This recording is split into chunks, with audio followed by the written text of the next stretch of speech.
విజయ్, ఒక మంచి విషయం గురించి మాట్లాడుకుందామా? చెప్పు టాపిక్ అయితే. ఏంటంటే మంచి లొకేషన్కి వచ్చినాం మనం. ఓకే. అయితే ప్రతి ఒక్క మనిషి ఆవేశపడతాడు. ఉమ్. ఆవేశపడితేనే పనులు అవుతాయా? ఆవేశపడకుంటే కావా? ఓకే. ఎందుకు ఆవేశపడతారు? శాంతంగా ఎందుకు ఉండరు? ఉమ్. కొద్దిగా అన్న ఆలోచించరు. ఎందుకు అంత ఆవేశం? కొద్దిగా దాని గురించే నీతో మాట్లాడాలని అనుకుంటున్నా. మరి నువ్వేం చెప్పాలనుకుంటున్నావు నువ్వు చెప్పేసి. ఓకే ఓకే సరే. నువ్వు అడిగిన ప్రశ్న ఏంటంటే మనిషి ప్రతి చిన్నదానికి ఆవేశపడుతూ ఉంటాడు. ఓకే. అసలు ఆవేశపడాల్సిన అవసరం ఏముంది? ఆవేశపడితే పనులు అవుతాయా? ఆ ఆవేశం వల్ల రకరకాల సమస్యల్లో చిక్కుకుంటారు అనే విషయాలే కదా. అవును. సో నా అభిప్రాయం ఏంటంటే ఫస్ట్ పాయింట్ ఏంటంటే నువ్వు ఎందుకు ఆవేశపడుతున్నావో తెలుసుకో. నువ్వు దేనికి ఆవేశపడుతున్నావు? ఇప్పుడు ప్రతి చిన్న విషయానికి నువ్వు ఆవేశపడితే అసలు అసలైన సమస్య వచ్చినప్పుడు నువ్వు ఎలా ఆవేశపడగలుగుతావు? మనకి డిఫరెన్స్ కనిపించాలి. ఇప్పుడు నీకు చిన్న దెబ్బ తగిలితే కొద్దిగానే రక్తం వస్తుంది, ఓకే. పెద్ద దెబ్బ తగిలితే రక్తం వస్తుంది. కానీ డిఫరెన్స్ ఉంది కదా, నీకు డిఫరెన్స్ కనిపిస్తుంది. చిన్నగా నడుచుకుంటూ వెళ్తున్నావు, ఒక రాయి తగిలింది, కింద పడ్డావు. ఎవరైనా చూసిన వాళ్ళు చిన్న దెబ్బనే అని నిన్ను లేపుతారు. అదే యాక్సిడెంట్ ఇంత రక్తాలు వస్తే అప్పుడు నీకు అందరి యొక్క థింకింగ్ వేరుంటుంది, అరే పెద్ద దెబ్బ తగిలిందని. సో ఆవేశం కూడా అలాంటిదే. ఇప్పుడు నువ్వు ఆవేశము అంటే ఆవేశపడాల్సిన విషయంలోనే ఆవేశపడాలి. ప్రతి చిన్నదానికి అవసరం లేదు. ఇప్పుడు నువ్వు ఎందుకు ఆవేశపడుతున్నావు అనే విషయాలు తెలుసుకో ఫస్ట్. ఇప్పుడు నువ్వు పూర్తిగా ఏ విషయాన్ని తెలుసుకోకపోయినా, పూర్తిగా ఎవరి మాటలు అర్థం చేసుకోకపోయినా, ప్రతి చిన్న విషయానికి నువ్వు ఊగిపోతూ మాట్లాడినా, ఏదో ఇట్లా మైండ్ అంతా ఆవేశపడి నువ్వు ఊగిపోయినంత మాత్రం ఏం జరగవు. నీ మైండ్ నీ కంట్రోల్ తప్పుతుంది అంతే. ఇప్పుడు నువ్వు నా దగ్గరకు వచ్చినావు ఫర్ ఎగ్జాంపుల్, వచ్చి దానివల్ల అయితే సమస్య పరిష్కారం కాదు. పరిష్కారం అసలు కాదు. ఇప్పుడు నువ్వు నా దగ్గరకు వచ్చి ఏదో ఒక విషయాన్ని చెప్పాలని ట్రై చేస్తున్నావు అనుకో, నేను వినకుండా నేను ఆవేశపడ్డాను అనుకో, అర్థం ఏముంటుంది? నువ్వు ఏం చెప్పాలనుకుంటున్నావు నేను వినగలిగితేనే నాకు ఒక అభిప్రాయం వస్తుంది. ఏదో శాంతంగా మాట్లాడితే మనకు అర్థమవుతుంది, అదే పరిష్కారం చేసుకోవచ్చు. ఆవేశపడడం వల్ల ఏమవుతుంది తెలుసా? విలువైన బంధాలు కోల్పోతాయి, మంచి స్నేహితులు విడిపోతారు, ఇంకా రకరకాల సమస్యలు వస్తాయి. దానివల్ల నీకు ఏ విషయాలు ఎట్లా తీసుకోవాలి, ఏ విషయాలు ఎట్లా ఆలోచించాలో కూడా తెలియదు నీ ఆవేశం వల్ల. కరెక్ట్. సో నేను అనేది అదే. ఇప్పుడు నీ యొక్క ఆవేశము మరి కొందరు ఏమంటారంటే నాకు ఆవేశం వస్తుంది, నాకు కంట్రోల్ అవుతలేదు అంటారు. దానికి ఏం చెప్తాం?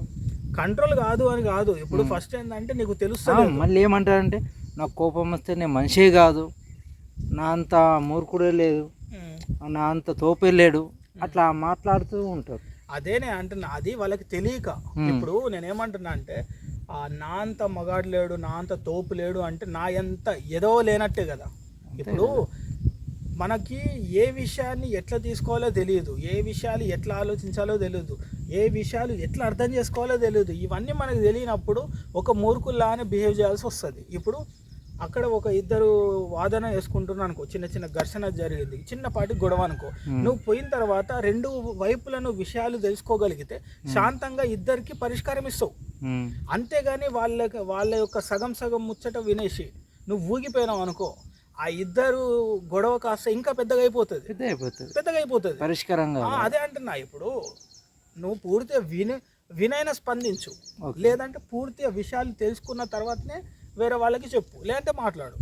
నువ్వు ప్రతి చిన్నదానికి నేను ఊగిపోతా, టెన్షన్ పడిపోతా, ఆగమైపోతా అంటే నష్టం నీకే, ఇక్కడ ఎవరికి కాదు. ఇప్పుడు నేను టెన్షన్ పడిపోయి ఆవేశంగా ఊగిపోయినంత మాత్రాన నా చుట్టూ ఉన్న వాళ్ళు నాకు దూరం అయిపోతారు. నాతో మాట్లాడాలి అనుకునే వాళ్ళు కూడా అరే వీటితో ప్రతి చిన్నదానికి డిస్టర్బ్ అవుతాడు, ప్రతి చిన్నదానికి వాదన పెట్టుకుంటాడు, ఆవేశపడతాడు అని నీకు దూరం అవుతారు. అంటే నీ ఆవేశం నీకే నష్టం. నీ చుట్టూ ఉన్న వాళ్ళు నీ దగ్గరికి రావడానికి కూడా ఆలోచించే పరిస్థితి వస్తుంది.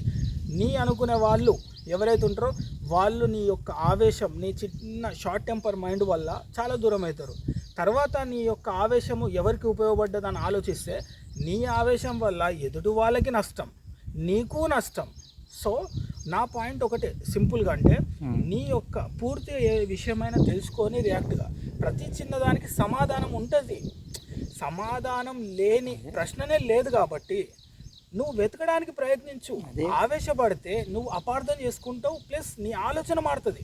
నువ్వు ప్రశాంతంగా ప్రతి సిచ్యువేషన్ని ఎట్లా ఆలోచించాలి, ఎలా డీల్ చేయాలి, ఎలా ఆలోచించాలి, ఎలా అర్థం చేసుకోవాలి, ఈ విషయాలు నీకు అర్థమైతే మూలం పట్టుకో నువ్వు. అదే నువ్వు చెప్పేది ఏంటంటే ప్రతి ఒక్క క్వశ్చన్కు ఆన్సర్ ఉంటుంది, కానీ అది ఆలోచించాలి. ఇప్పుడు కొందరు ఉంటారు ఆవేశంతో ఏదో ఇంట్లో మొబైల్ పలగొట్టడం, బాసాన్ని ఎత్తేయడము, లేకుంటే ఇంట్లో వాళ్ళతో గొడవ పడడం, కొట్టడం అంతా చేస్తారు.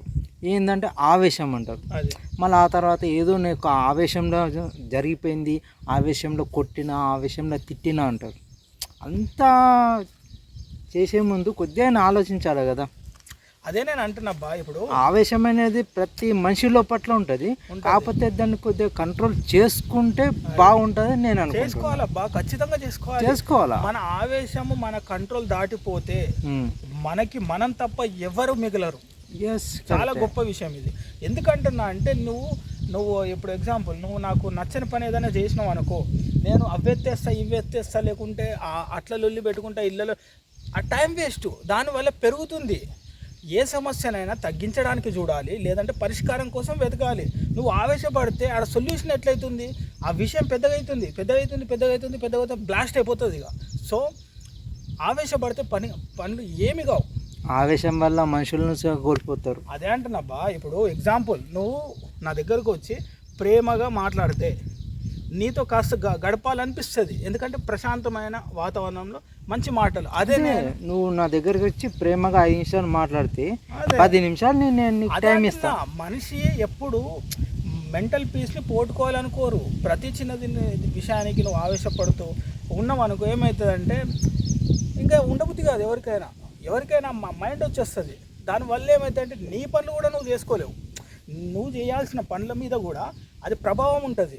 నీ యొక్క మైండ్ నీ కంట్రోల్ దాటిపోయి ప్రతిదానికి ఆవేశపడిపోయి అనర్థాలుగా, అపార్థాలుగా, అర్థం పర్థం లేని ఆలోచనలతోటి నీ యొక్క మైండ్ని క్రియేట్ చేసుకుంటే నీ వల్ల అందరికీ నష్టము, నీకు ఫస్ట్ నష్టపోతావు నువ్వు కూడా. ఏమైతే అంటే అప్పుడు తర్వాత నీకు అనిపిస్తుంది ఒక రోజున, అరే నేను అనవసరంగా ఆవేశపడ్డాను, అసలు తొందరపడకుంటే బాగుండేది, ఆ రోజు నేను కొంచెము ఆగి ఆలోచించి మాట్లాడితే బాగుండేది, లేదంటే అరే వాళ్ళు చెప్పింది పూర్తిగా వింటే బాగుండేది, ఆ రోజు అంత కోపంగా లేకుంటే బాగుండేది అసలు. అప్పుడు అనిపిస్తుంది, తర్వాత ఒక రోజు అనిపిస్తుంది. అనిపించిన రోజు నీకు నీ నీడ తప్ప ఇంకేముంటుంది. అలా అనిపించిన తర్వాత చీకటి గదిలో నీ యొక్క నీడ కూడా కనిపించదు. సో నేను అనేది ఏంటంటే మన చుట్టూ మన కోసం వచ్చే వాళ్ళు ఉన్నప్పుడు ఏదైనా ఒక మాట పెరిగినా ఆలోచించు, ఆవేశపడకు. ఎందుకంటే వాళ్ళు రేపు కూడా మనతో ఉండొచ్చు. ఈరోజు మనతో ఉండాల్సిన వాళ్ళు రేపు కూడా ఉంటారు కదా. ఉన్నప్పుడు చిన్నపాటి జరిగినప్పుడు ఆలోచించు, అర్థమయ్యేటట్టు చెప్పడానికి ప్రయత్నించు. ఇట్లా కాదబ్బా, లేదంటే ఇట్లా కాదు అని చెప్పడానికి ట్రై చేయి. ఎందుకంటే వాళ్ళు నీ కోసం వస్తున్నారు, వాళ్ళతో నువ్వు ఉంటున్నావు. ఒక్కరోజు కట్ చేసేది కాదు కదా జీవితం అంటే. నువ్వు ఒక్క క్షణంలో నువ్వు మాట అనేసి విడగొట్టుకుంటున్నావు, క్షణంలో నువ్వు ఆవేశపడి అందరిని దూరం చేసుకుంటున్నావు. ఇవన్నీ ఏమవుతున్నాయి, చిటికలో నువ్వు అన్నీ చేసుకుంటున్నావు, కానీ దీని యొక్క ప్రభావము చాలా ఉంటుంది నీకు. ఇప్పుడు కొందరు చేసుకుంటుండ్రు అంటున్నావు, కాకపోతే వాళ్ళు ఏం చేస్తుండ్రు అంటే వాళ్ళకి డబ్బు ఉంది అని వాళ్ళు చూసుకుంటారు. అదే అంటే నాకు డబ్బు ఉంది, వాళ్ళతో నాకు ఏం అవసరం, ఇప్పుడు నా ఆవేశం నాకు ఉంది, నాకు డబ్బు ఉంది, డబ్బుతో ఏమన్నా చేస్తా. నేను అనేది ఏంటంటే డబ్బుతోటి నువ్వు ఏదైనా చేయొచ్చు అబ్బా. నీ యొక్క ప్రశాంతతని కావచ్చు, నిన్ను నమ్ముకొని నీ చుట్టూ కాస్త పలకరించే మనుషులు కావచ్చు, నువ్వు సంపాదించుకోలేవు. నీ డబ్బుతో నువ్వు తినొచ్చు. ఈరోజు మామూలు అన్నం తింటున్నావు, రేపు బిర్యానీ తినొచ్చు, సోఫాలో పడుకుంటున్నావు, పరుపుల మంచంలో ఏసీలు వేసుకుంటున్నావు, కానీ నిన్నుగా ఇష్టపడే వాళ్ళు నీ చుట్టూ ఉండరు. డబ్బుతోటి నిన్నుగా వచ్చే వాళ్ళు స్నేహితులు కావచ్చు, చుట్టాలు కావచ్చు, అంటే నైబర్స్ కావచ్చు, ఎవరైనా రావాలంటే నీ యొక్క పైసా చూసే కాదు, కొంతమంది మన అనుకునే ఆత్మీయులు మన కోసం వస్తారు. అది నువ్వు ఎంత డబ్బు పెడితేంది. అదే నేను అంటున్నా, ఇప్పుడు నేను నీ యొక్క పైసా చూపించుకొని 100 మంది నీ చుట్టూ తిరిగి నీ యొక్క అంటే నువ్వు పెట్టింది తింటూ, నువ్వు తాపింది తాపుతూ, నీతో గడుపుతూ, నీ యొక్క డబ్బా కొట్టుకుంటూ ఉండే వాళ్ళకన్నా కాదు, నీతో పాటు ఇంత ఛాయ్ తాగడము, కరెక్టే, నీతో పాటు ఇంత తినడము, నీతో పాటు కాస్త ప్రశాంతంగా మాట్లాడడము, ఇలాంటి వాళ్ళు తక్కువ మంది ఉన్నా సరిపోతుంది కదా. ఇప్పుడు నీకు తెలిసిపోతుంది కదా. ఇప్పుడు 10 మంది వస్తే వాళ్ళకి తాపాలి, తినబెట్టాలి, ఏదో ఖర్చులు పెట్టాలి, వీళ్ళు దీనికి అన్న ఫీలింగ్ వచ్చినప్పుడు వాళ్ళు నీ వాళ్ళు కాదని నీకు అర్థం కావట్లేదా? ఇప్పుడు జనరల్గా అబ్బా నీ వాళ్ళు కాదు. ఇప్పుడు ఎవరైనా వస్తే మన కోసం వస్తారు, మన కోసం మాట్లాడతారు. వీళ్ళు నువ్వు డబ్బుతో ఎట్లా కొంటావు? కొనలేవు కదా. డబ్బుతో కొనలేని కొన్ని మంచి మనుషులు ఉంటారు. ఇలాంటి వాళ్ళు మంచి మనుషులు నీ జీవితంలో వచ్చినప్పుడు ఆవేశంతో నువ్వు వాళ్ళని పోగొట్టుకోకు, కోల్పోకు. అది నేను చెప్తున్నా. నీ ఆవేశము నీ అనుకునే వాళ్ళని కోల్పోతావు, నీ ఆలోచనని నాశనం చేసుకుంటావు, నీ మైండ్ కంట్రోల్ దాటిపోతాయి. ఇవన్నీ నీ యొక్క మైండ్ని పాడు చేసే లక్షణాలు. సో నా పాయింట్ ఏంటంటే నువ్వు ఆవేశపడకు ప్రతి చిన్నదానికి.